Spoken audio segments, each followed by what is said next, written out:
Hi, Kieran Bailey. Can you show me your box of tricks on It's a Wonderful Life, the radio play? Yeah, so this is our Foley table. So we've got lots of different things here. For instance, we've got this little period telephone, which obviously makes lifting the phone up, slamming the phone down. And for slamming the phone down, what I tend to do is just to get that real violent slam down, is I use this little bell to time it.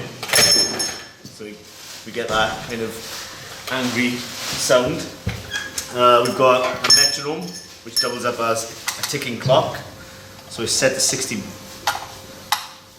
and that becomes our ticking clock for the bank.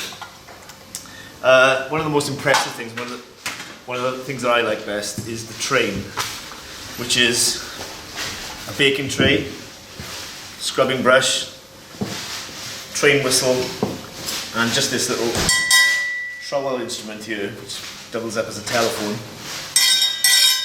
So we've got all the sounds. So this is one of my favourites. So we start off with the train bell, and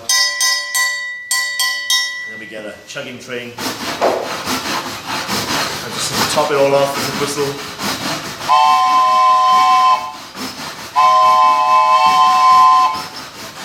One of my favourites. Yeah. Okay, we have something that suspiciously looks like a garden mower. Indeed it does.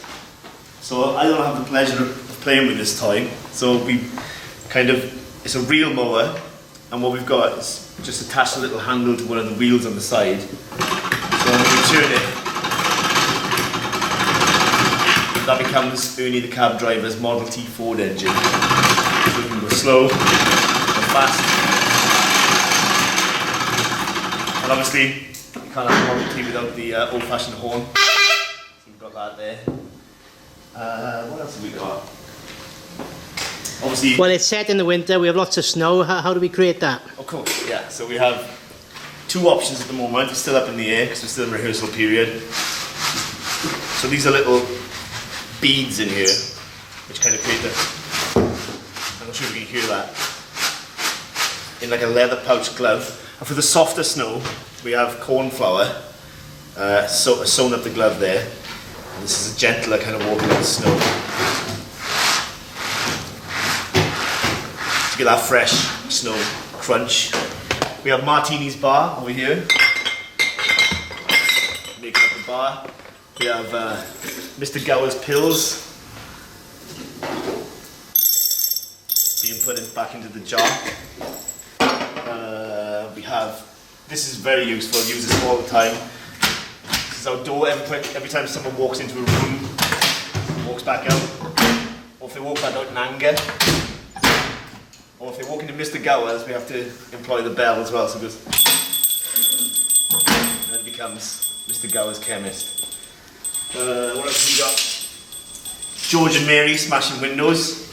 We have a load of coins, bottle tops and ceramic tiles.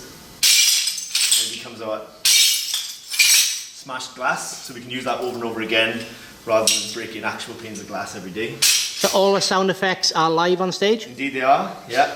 So we have things like women's shoes. So you'll see me doing all of this stuff. Violet gets arrested, you know. Police sirens. And police whistles. It's all done live on stage. One of my favourites, probably my favourite, is this wind machine which we've made. It's just an old wooden wheel with a handle on it and some cloth and some timber slots every so often. You guess that?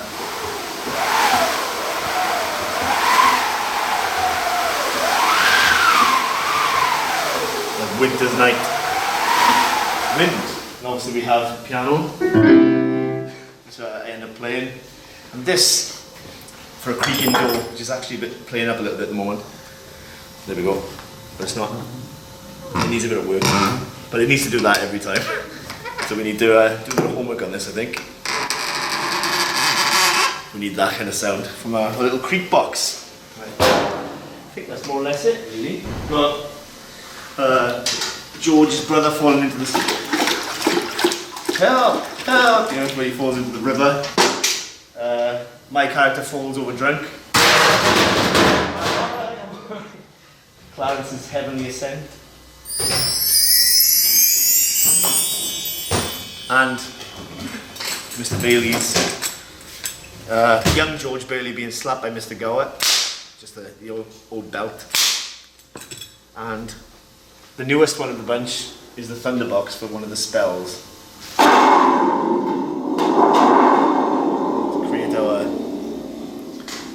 thunder for Clarence's spell. I think that covers more or less everything. Of course, we've got the most important one, actually, I think, is this one. When Clarence finally gets his wings, and I don't get the pleasure of doing this one, unfortunately, but it's just at the very end. When Clarence finally gets his wings, we have this bell, which only gets used once in the show, just for that moment.